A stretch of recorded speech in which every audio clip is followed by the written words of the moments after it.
Welcome back to Big Man on a Mission. Yeah, that was kind of stupid, but hey, look, it works. But this is a new segment I want to start. It's kind of goes on with the day job. I'll call it It's a Techie Life. I have to come up with some cute title and maybe some banners and logos. I don't know, we'll figure it out. But anyway, I'm not really specifically talking about TV or Apple TV today. I just want to talk about actually something that goes along with the no Spinuary idea, and it's called cheap entertainment. So back last year, I made a decision because I was never home to kind of shut off my satellite. I had DirecTV for about 2 or 3 years, and I enjoyed it. It was great, but it got to be like $100 a month, and actually over $100 a month. And so I wanted to come up with some stuff that I, could cut my budget down with and try to still get my fix on things when I want to watch TV. And I looked around and did a whole bunch of research. And the first thing I did was decided to go ahead and just cut DirecTV off totally. So I have internet only, and I do have very high speed internet. I think I have average for here, but for my market, because I was able to get it from another provider than the normal standard provider. I think my connection's like $49 a month. It's really reasonable. I like it. But I got Apple TV, which is what this is. If you've ever seen Apple TV before, this is the Apple TV interface. And I bought this specifically to be able to watch stuff that I, just general entertainment type things that I could stream on my television. So on Apple TV, stuff that I do watch an awful lot, in particular, is this app called Sling TV.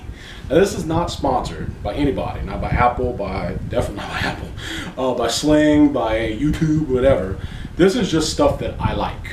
I really am using this. It's stuff that I really enjoy, and it keeps me busy. Now, the reason I got Sling TV is because it actually streams live television for different markets.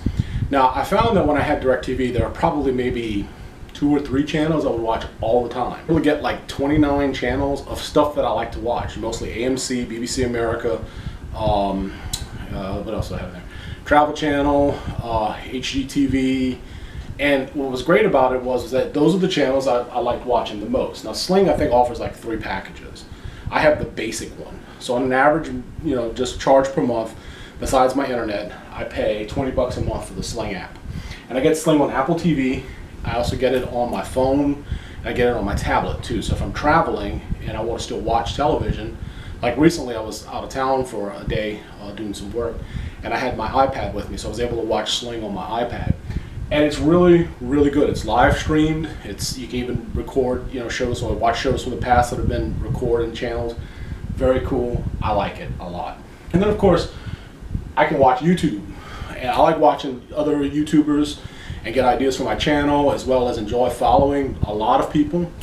In fact, if you follow me, by the times that you have a channel, I'll follow you back, because I enjoy watching what other YouTubers are doing. I recently, I think maybe one of 10 people in the world, I don't know, I got YouTube Red.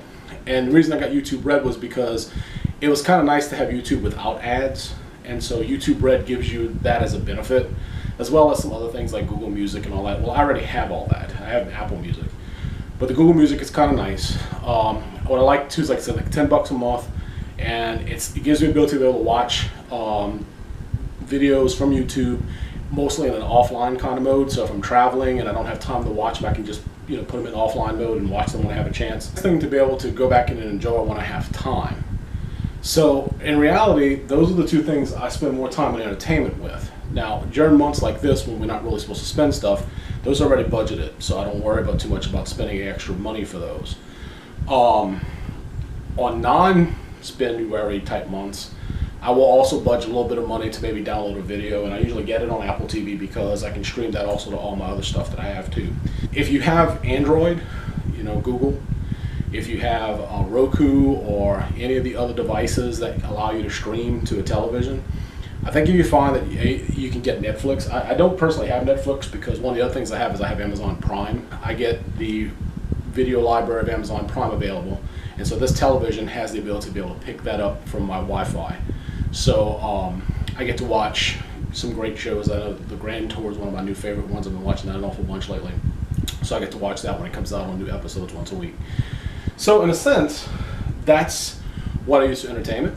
I also spend a lot of time on my iPad downloading ebooks, I'm a member of the library here in town, so I can get a lot of the books that I read from the library for free through my ebook reader, through my iPad. But then sometimes I'll also buy books, particularly because I like keeping them.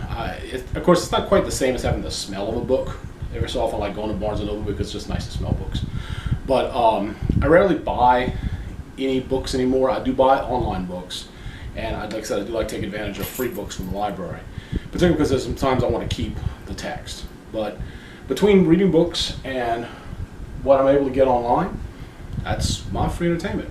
Now, some people are in the markets where they can actually get on-air television, and here in my area, if I had a really, really high-powered antenna on my apartment roof, I probably could pick up some things from New Orleans and from Baton Rouge. Those are the two major cities near me.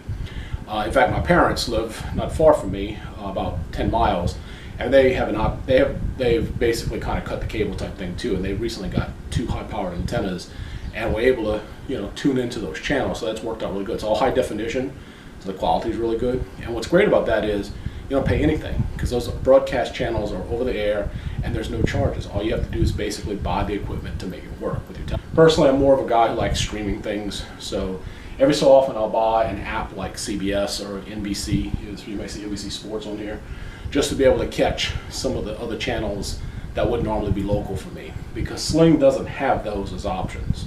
Sling only offers the things that would have been in more of the more premium cable or satellite packages. But for the most part, it fills in what I need. Anyway, if you guys have some chance in the comments, what are some things you do for free entertainment or for discounted entertainment? I'd love to share some ideas. If you have something that's working really good for you in your area, let me know what it is, and maybe we can share those together. Hope you guys are having a great week. Love you guys much. Thanks so much for watching. Talk to you soon. Bye-bye.